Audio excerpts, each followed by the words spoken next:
Being funny, you know, you want to be better than everybody else, you want to be the best, the funniest. You cannot define yourself in reference to other external coordinates. You must define yourself internally with your relationship with a higher entity. Think of yourself as a manifestation of some higher thing, some higher frequency. This is the visible realization. And you know that because you can't see atoms, can you? And you certainly can't see the forces that hold atoms together.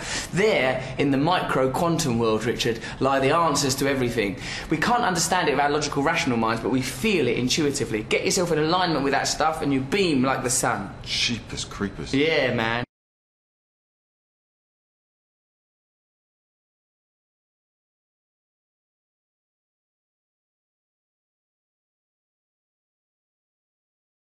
A few months ago, I understood suddenly how thought was just an illusory thing, and how thought is responsible for, if not all, most of the suffering we experience.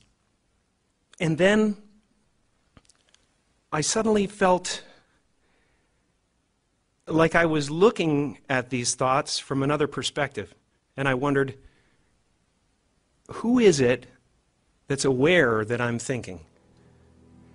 And suddenly I was thrown into this expansive, amazing feeling of freedom from myself, from my problems. I saw that I was bigger than what I do. I was bigger than my body. I was everything and everyone. I was no longer a fragment of the universe. I was the universe.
Tonight's talk is consciousness, creativity, and the brain.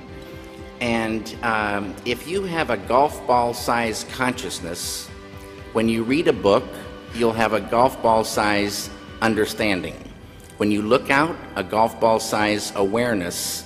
And when you wake up in the morning, a golf ball-sized wakefulness. But if you could expand that consciousness, then you read the book, more understanding. You look out, more awareness, and when you wake up, more wakefulness. It's consciousness. And there's an ocean of pure, vibrant consciousness inside each one of us. And it's right at the source and base of mind, right at the source of thought, and it's also at the source of all matter.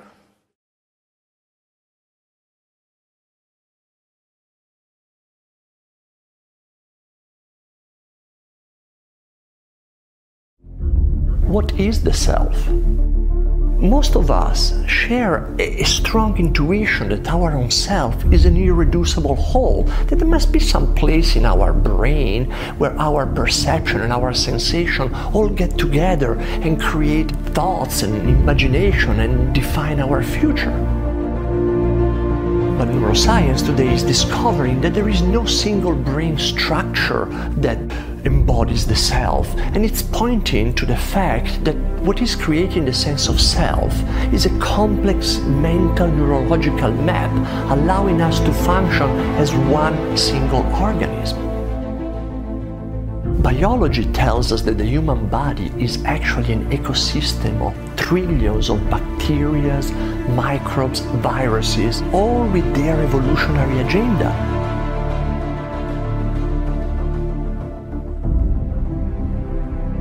What is then the self, if what I call me is not one organism, but really trillions of different living entities? And look at the internet, this amazing web of connection in which each one of us is like a neuron, giving input and receiving information as much as viruses and bacteria are doing inside our body. Body and mind, our skin, can no longer be used to define the boundary of ourself. We are all connected with nature, with billions of people.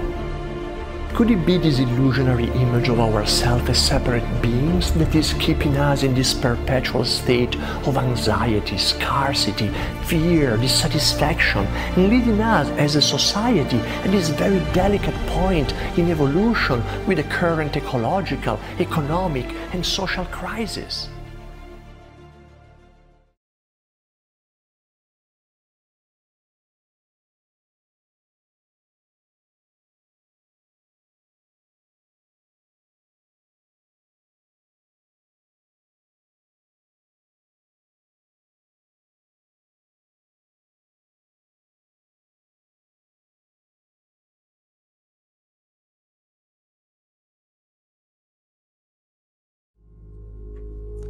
Mr. Emoto decided to see how thoughts and words affected the formation of untreated distilled water crystals by typing words onto paper and then taping this paper onto glass bottles overnight. This photo shows the effects of the words, "Thank you." This next photo shows the effects of the words, "Love and appreciation." This photo shows the effects of the words, "You make me sick, I will kill you." And here we can compare the effects of "thank you" with the "you make me sick, I will kill you." Very, very different geometric forms being incurred through the intention. Now this photo is of a very polluted and toxic water from the Fujiwara Dam. Here now is the same water from the Fujiwara Dam after a Buddhist monk had offered a prayer over it. Prayer, that sound coupled with intention, seems to have an extraordinary ability of restoring water to its natural, harmonious, geometric symmetry. What is the physics of consciousness? We can ask that question today. What is consciousness? Where does it come from? What are the origins of consciousness? What are the limits of human potential? We're in a position to actually answer that now, I believe, although there's certainly not consensus yet in the scientific community about that. But with the real cutting-edge knowledge, the discovery of the unified field, the so-called superstring field, we now understand that life is fundamentally one. At the basis of all life's diversity, there is unity. At our basis, you and I are one. And that unity, at the basis of mind and matter, is consciousness, universal consciousness. We have a society with a certain momentum. We have generations of teachers who've gone to teachers' education or members of teachers' unions that don't always support educational innovation. So it may take a generation, unfortunately, it may take a generation now that simple techniques, universal, non-sectarian, scientifically verified techniques exist to gain enlightenment. It still may take a generation before these life-saving technologies to develop consciousness are reintroduced into education. You said non-sectarian. Does that mean like non-religious? Is that what you mean by that?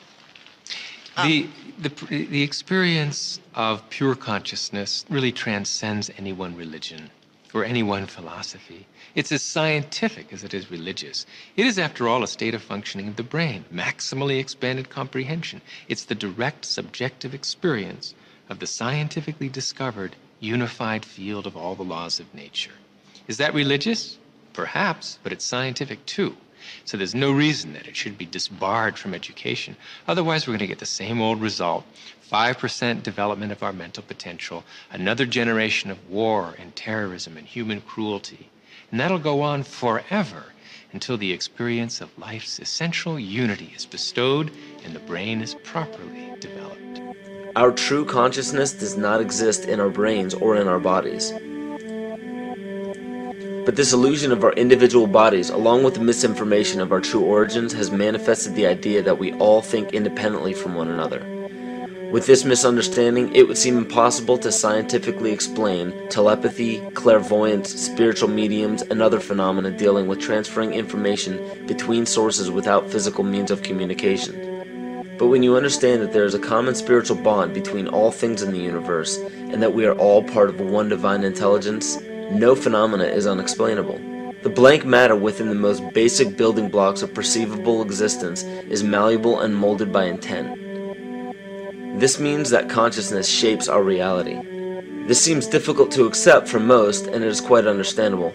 In modern times, we are taught from an early age how to think rationally and tangibly. This is a very left-brain method of education, and it has more harmful effects than is given credit for. The left brain deals with logic, details, facts, patterns, practicality, science, and math, as the right brain deals with feeling, intuition, symbols, images, risk-taking, philosophy, and religion. With a deliberate push for government-controlled educational curriculums, generation after generation of the youth are being taught to focus only on the facts, figures, and numbers. Repetition is used to train children subconsciously to accept what they're learning.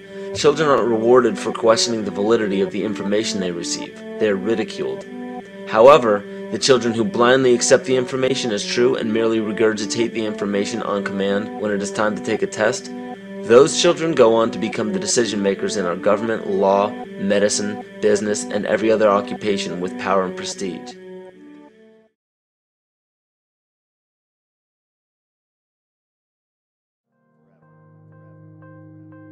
The imagination is the real force behind the evolution. What imagination truly is we think of it as like, oh, I can see things, I can work around problems, I have this idea. But when you imagine an idea, when you imagine a product, you imagine how to design an engine for a car, and when your imagination has this idea for this thing, and then you build it and design it, and boom, it's there. That thought, there was no thought of that before it existed. It's not that people were running around thinking of the car and I know what it's going to look like. There was no thought of it. You created this, or it came to you. There's something from nothing, something from what is that? From the ether, something from these, even if it's just these synapses firing in your mind. What is the signal? What is the root of this signal?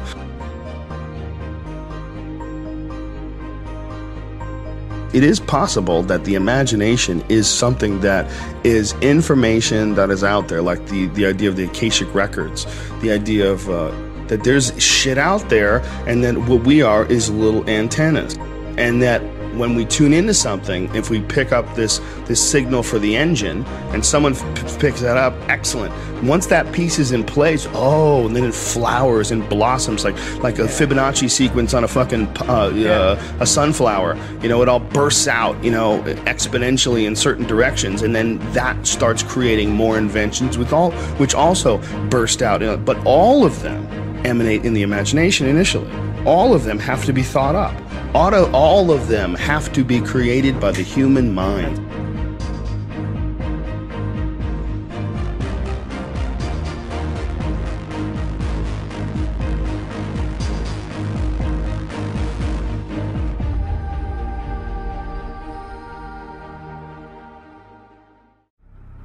If you believe in things, they have incredible power over you, both good and bad.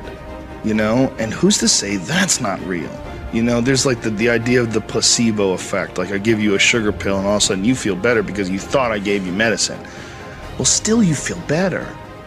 People have actually been cured of ailments because of the placebo effect. So what the fuck is happening?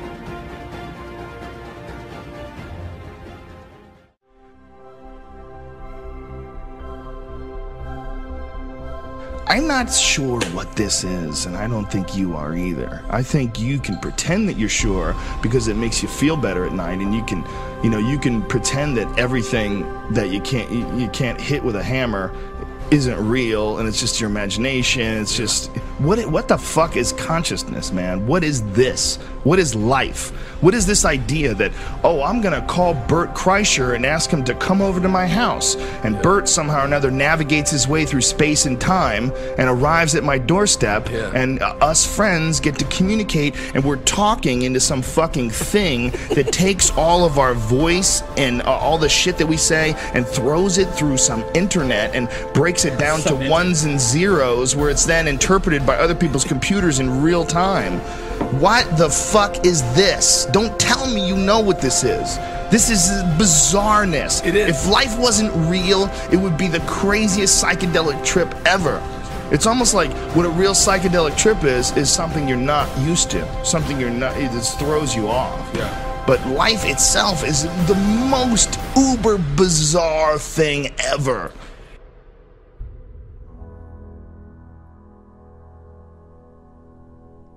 Branches were sold by the color of green.